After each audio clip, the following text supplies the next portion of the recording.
I'm sorry. And I stand here before you as someone who's been telling her story.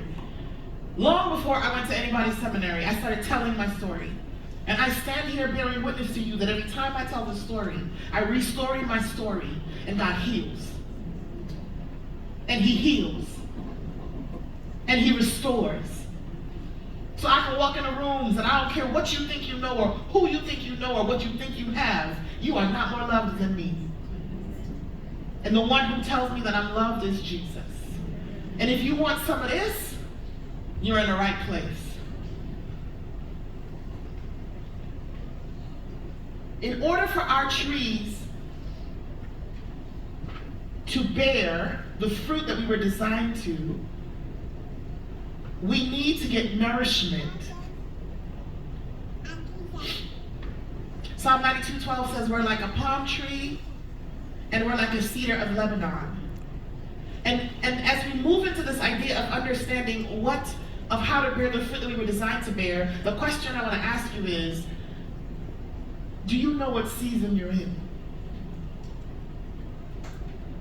Are you in a season of dormancy where everything looks fallow? You've been pruned all the way down and you're waiting for growth to happen. Or are you flourishing right now? Are you navigating disease and root rot? I don't know what your season is, but do you know what your season is?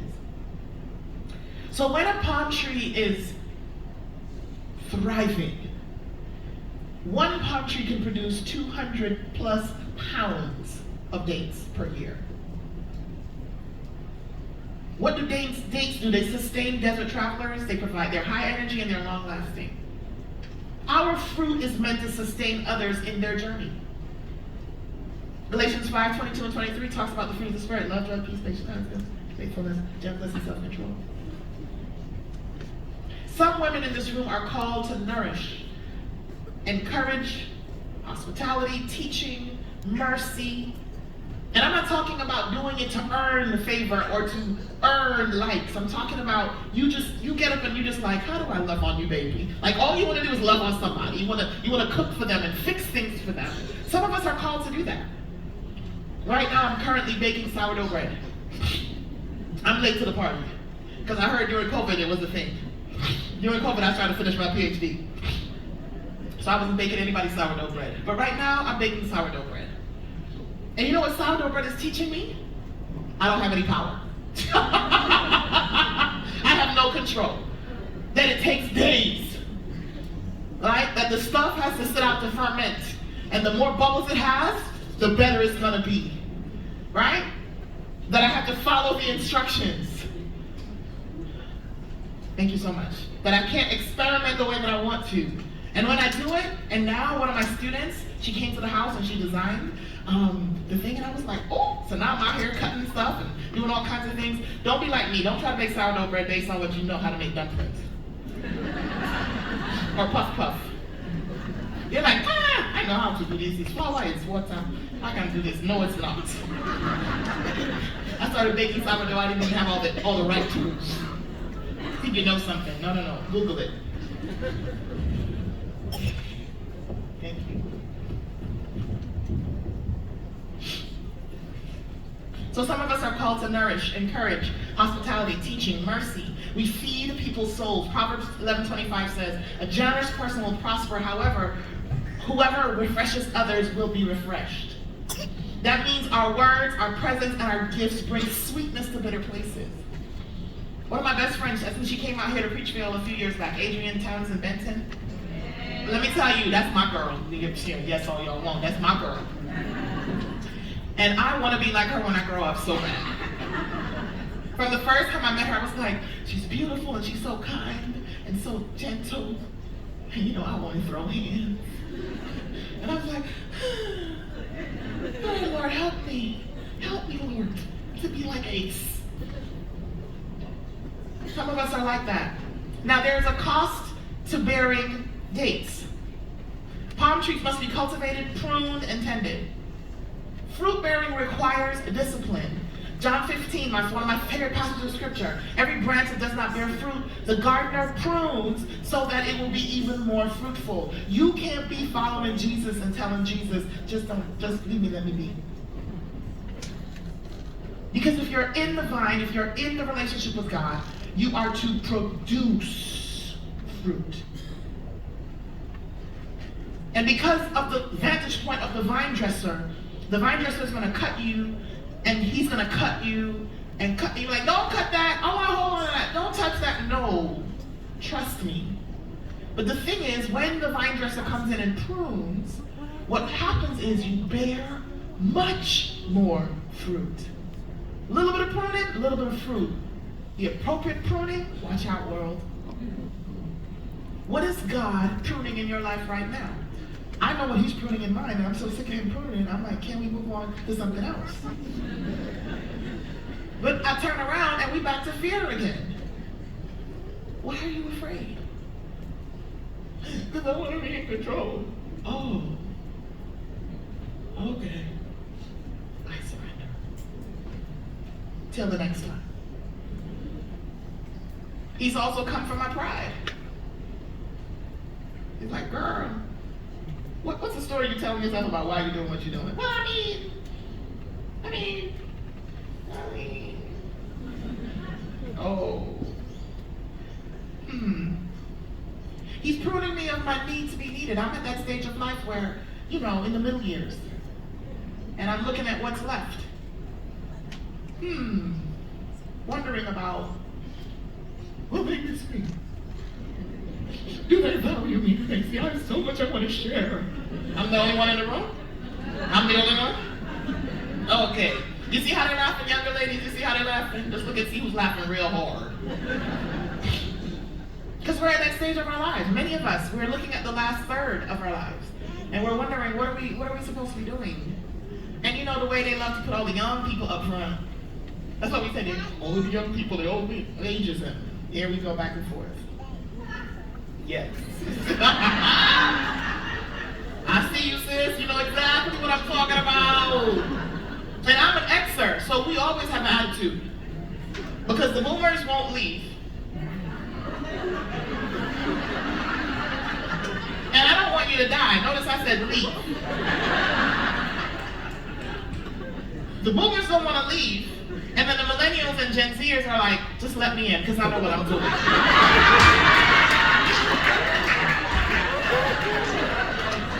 Why do I have to wait? So the middle of the X's are just like, what are we, chopped liver? We went to school, we studied, and we're like double dutch, put me in. And the rope is going someplace else. And they're like, that's what God's pruning me of. Because he's like, are you going to trust me? Because one of the verses that I hold on to is Proverbs 18:16. Your gifts will make room for you and place you in the presence of greatness. I don't have to do it. God will do it. What is God pruning in your life right now? Now, the cedar tree, the fruit of the cedar tree is strength for others.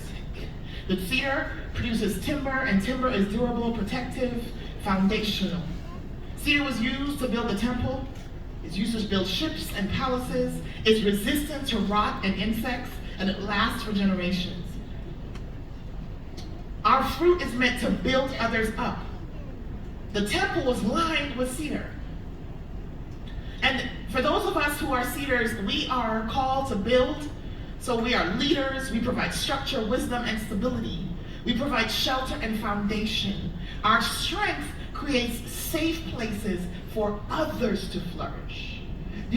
Our flourishing is not for us to look good in the streets. Our flourishing is to nurture, nourish, support, build up. And it can't just be people who say they're Christians and Adventists. It's the people. Y'all ain't hearing that. Because we want to go to heaven. Let's try to go to heaven. Jesus is like, the kingdom of heaven is at hand. I'm looking at my time. Here we go. One other thing about the cedar is the fragrance factor. Cedar wood is aromatic. Its presence is known. How many of y'all diffuse oil? Let me tell you about that cedar. But cedar with a little bit of lavender, woodsy. It's a vibe. Our character has a scent. What do people smell when they're near you? 2 Corinthians 2:14-15 talks about having the aroma of Christ. When people are around us, do they get a whiff of Jesus? We talked about this last night. Do not compare your fruit. If you're a date, if you're a palm, or if you're a cedar, don't compare. Both trees are valuable. Neither is superior. A palm trying to produce timber will fail because we know that palms are flexible, while cedars are big and they go deep. A cedar trying to produce dates will be frustrated. Embrace your design. I mentioned Mary and Martha, Luke 10:38-42. Both served different expressions. Martha's fruit was hospitality and service. Mary's fruit was worship and presence. And Jesus honored both. Stop criticizing your fruit because it doesn't look like hers. Practice what Dr. Ness says, self-compassion. Don't compare yourself to others, and don't compare yourself to yourself. I remember when I used to thrive where you are currently. We have different gifts, same spirit. 1 Corinthians 12:4-6, Romans 12:6-8, different functions in the body. The garden needs all kinds of trees, so what fruit are you uniquely designed to bear? We got to remain connected. In order to bear fruit, we have to remain connected to the vine. So that means abiding is not optional. You can't produce fruit if you're disconnected from the source. Because you put yourself out there, Sister Ian, where is she? You put yourself out there, I'm going to talk about you because you talked about yourself. She was vulnerable with us and she shared like that her real relationship with Jesus started last year when your ace boy just pieced out on her. And she dug into the word. She went to that Bible study. She started to walk that thing out for herself. Proximity to Jesus is not the same as being in a relationship with Jesus. And I'm not trying to shade you or throw shade. I'm just saying, don't be like the dude 40 years laying there by the pool. Well, what had happened was, and Jesus was like, my guy, my question was, do you want to be healed? Don't tell me why you ain't getting to the water. Well, what happened was, do you want to be healed? That's the question Jesus wants of you. Do you want to flourish, my sister? Because if you want to flourish, then just accept it and step into what God has for you. Abide in the presence of God. Because abiding produces fruit effortlessly. It's not about working hard, it's about staying connected to the flow of life. Sap flows from the vine to the branch, just like life flows from Christ to you. We don't manufacture fruit, we receive life and fruit happens. And when we're connected, fruit is inevitable. You're gonna bear fruit. It takes time, but you're gonna bear fruit. And when you're disconnected, effort is futile. Because you can't make yourself do it. And thirdly, we gotta identify what breaks the connection. Self, busyness, self-reliance, prayerlessness, isolation, not studying the word, not being in the word. And I'm not talking about doing 5-hour Bible studies, y'all. That's not what I'm talking about. You know that Bible app? Just every day, pop that thing open, read, listen to the thing. Bible Project, my favoriteest thing on the planet. On a Friday, I'm listening to all the podcasts. During COVID, I listened to every podcast. Then they got an app, I'm re-listening to it again. There are tools out there for us to stay connected. Straying away from the house of the Lord as opposed to entering into the house of the Lord. You know, when I see injustice in the world, I remember the text that says, I almost lost my way when I looked at the prosperity of the wicked. When you see wicked people thriving in the streets, and you're like, Jesus, do you see what I see? Why is